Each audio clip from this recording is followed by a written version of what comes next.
مجنو بن کے وچ بازاراں کدی ککھاں وانگ رلائے کدی کہایا کنبا سارا سر نیزے اتے چڑھائے آزم یار منون دی خاطر اساں کی پیس وٹائے۔ ایک بزرگ گزرے شاہ بقی الدین ابن مخلد، فرماتے میری 19 سال عمر تھی، میں نیشہ پور میں پڑھا کرتا تھا، میرے اندر علم کا بڑا ذوق تھا۔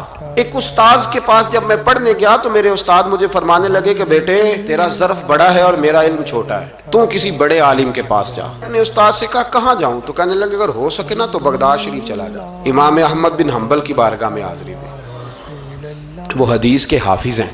آج بھی آپ ان کی مسند امام احمد دیکھیں، جو حدیث کا طالب علم ہوتا ہے اسے مزہ آ جاتا ہے پڑھنے پر۔ کیا بات ہے امام احمد بن حنبل کی، انہوں نے اللہ نے اعزاز دیا کہ آج بھی مکے اور مدینے میں امام احمد بن حنبل کے مذہب پر فتویٰ دیا جاتا ہے، وہاں کے لوگ حنبلی کہلاتے، اتنی اللہ نے انہیں شان عطا فرمائی۔ کہتے ہیں میں نیشہ پور سے نکلا جب تو بحری رستے کے لیے میں آنے لگا یہاں، جب جہاز میں بیٹھا نا تو رستے میں طوفان آ گیا، طوفان اس تیزی کے ساتھ آیا اور اتنے دن جاری رہا کہ ہمارے جہاز کی سمت ہی بدل گئی، ڈائریکشن ہی بدل گئی، گویا جانا ادھر تھا تو جہاز کا منہ ادھر ہو گیا۔ فرماتے ہیں جا کے کسی کنارے ہم اترے، یہ دیکھیں جو لوگ طالب علم جاتے، فرماتے ہیں وہاں جا کے اترے، وہاں پتہ چلا کہ جس جزیرے پہ ہم اترے ہیں یہاں سے اگر پیدل جائیں گے تو 1.25 مہینے میں بغداد پہنچیں گے، اور فرماتے ہیں کہ پیسے بھی کوئی نہیں، ختم ہو گئے۔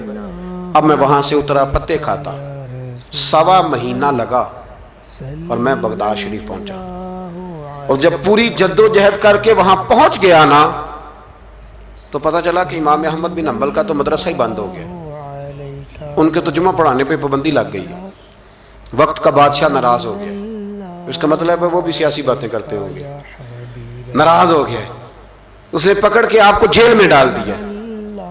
تو امام صاحب تو پڑھاتے ہی نہیں، فرماتے میں اب تلاش کرنے لگا کہ مجھے پتہ چلے امام صاحب کہاں قید ہیں۔ بتایا گیا کہ ان کو ان کے گھر کو جیل سب جیل قرار دے کے نظر بند کر دیا گیا، اور گھر کے چاروں کونے میں پولیس کھڑی ہے۔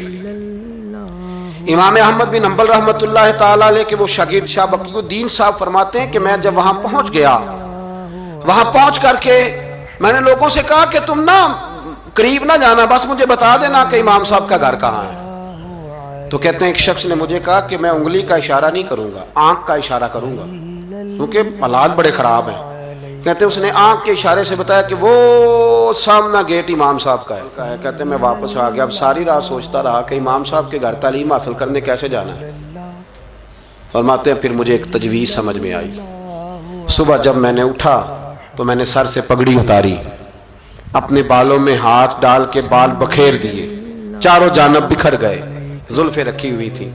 فرماتے ہیں پھر میں نے اپنی قمیض کو تھوڑا سا ایک جگہ سے پھاڑا، تھوڑا سا دوسری جگہ سے پھاڑا، ٹخنوں کے قریب کر کے کہتے ہیں میں نے جا کے تھوڑی سی تہمت کو بھی پھاڑا، ہاتھ کے اندر میں نے کاسا پکڑا جیسے فقیر مانگنے والے پکڑتے ہیں۔ اب تو فقیر کہتا نا اللہ بھلا کرے اللہ بھلا کرے، تو اس زمانے میں کہتے تھے اجرکم علی اللہ، اجرکم علی اللہ، تمہیں اللہ اجر دے، تمہیں اللہ۔ کہتے ہیں یہ وظیفہ میں نے اچھی طرح پکایا، نظریں میں نے جھکا لی، پھٹے پرانے کپڑے پہن کے نا تو بغداد کی گلیوں میں، بغداد کی گلیوں میں تیری تلاش میں پھرا میں جنگل پہاڑ اور دشت میں۔ کہتے ہیں بغداد کی گلیوں میں کبھی ادھر کبھی ادھر، میں نہ وہ لیے نہ کاسا، میں گھوم رہا ہوں پھر رہا ہوں، تینوں لب دیاں آپ گواچے۔ کہتے ہیں میں ڈھونڈتا پھر رہا ہوں، مجنو بن کے وچ بازاراں کدی ککھاں وانگ رلائے کدی کہایا کنبا سارا سر نیزے اتے چڑھائے آزم یار منون دی خاطر اساں کی پیس وٹائے۔ فرماتے ہیں کہ وہ کاسا لیے تو میں نکلا، سپاہی کھڑے تھے، ان سے بھی میں نے کہا اجرکم علی اللہ۔ کہتے ہیں ایک ایک دینار انہوں نے بھی میرے کاسے میں ڈالا۔ پھر امام احمد بن حنبل کا دروازہ آیا تو میں نے دروازے پہ کھڑے ہو کہا اجرکم علی اللہ، اجرکم علی اللہ، اجرکم علی اللہ۔ کہتے میرا جوش ہی بدل گیا۔ امام صاحب نے جھٹ سے دروازہ کھولا، خوبصورت امامہ اور خوبصورت چہرہ، کہتے ہیں ان کا چہرہ دیکھا تو میرے آنسو ہی بہہ گئے، اور امام صاحب نے جب ایک دینار میرے پیالے میں ڈالا تو میں رو پڑا۔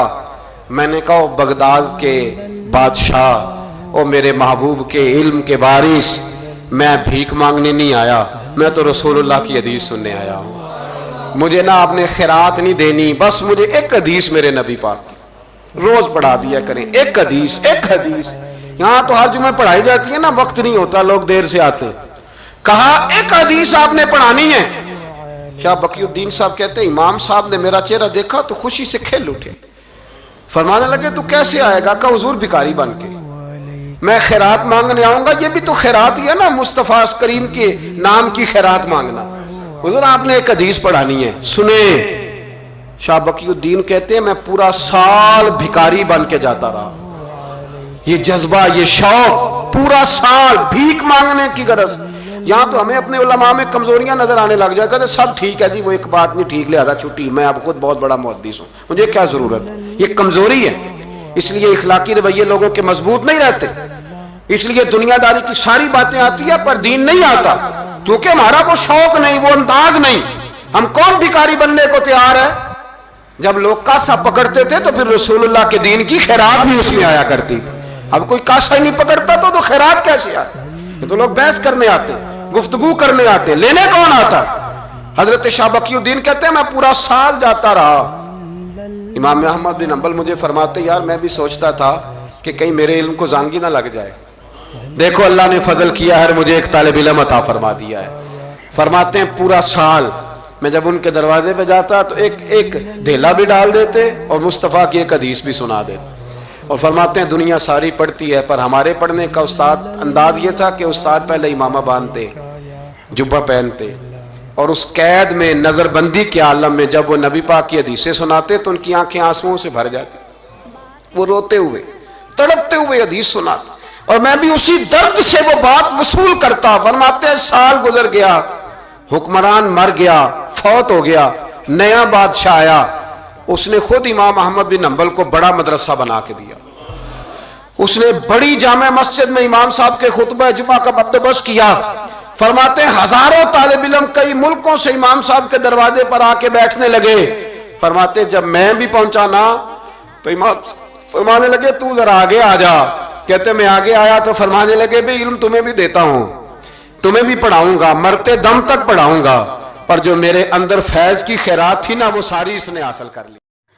مجھے در پہ پھر بلانا، مجھے در پہ پھر بلانا، مدنی مدینے والے مجھے در پہ پھر بلانا، مجھے در پہ پھر بلانا، مدنی مدینے والے میں عشق بھی پلانا، میں عشق بھی پلانا، مدنی مدینے والے مجھے در پہ پھر بلانا، مجھے در پہ پھر بلانا، مدنی مدینے والے میں عشق بھی پلانا، میں عشق بھی پلانا، مدنی مدینے والے میری آنکھ میں سمانا، میری آنکھ میں سمانا، مدنی مدینے والے میری آنکھ میں سمانا، میری آنکھ میں سمانا، مدنی مدینے والے بنے دل تیرا ٹھکانہ، بنے دل تیرا ٹھکانہ، مدنی مدینے والے میری آنکھ میں سمانا، مدنی مدینے والے تیری جب کہ دید ہوگی، تیری جب کہ دید ہوگی، جبھی میری عید ہوگی، تیری جب کہ دید ہوگی، جبھی میری عید ہوگی، میرے خواب میں تم آنا، میرے خواب میں تم آنا، مدنی مدینے والے تیری جب کہ دید ہوگی، جبھی میری عید ہوگی، میرے خواب میں تم آنا، میرے خواب میں تم آنا، مدنی مدینے والے مجھے در پہ پھر بلانا، مدنی مدینے والے میں عشق بھی پلانا، میں عشق بھی پلانا، مدنی مدینے والے۔ اگر آپ کو ہمارے YouTube چینل سچ فرمایا کی ویڈیوز پسند آ رہی ہیں تو پلیز لائک، کامنٹ، شیئر اور چینل کو سبسکرائب کریں۔ بیل آئیکن دبائیں تاکہ ہماری ویڈیوز اب سب تک اپڈیٹ ہوتی رہے۔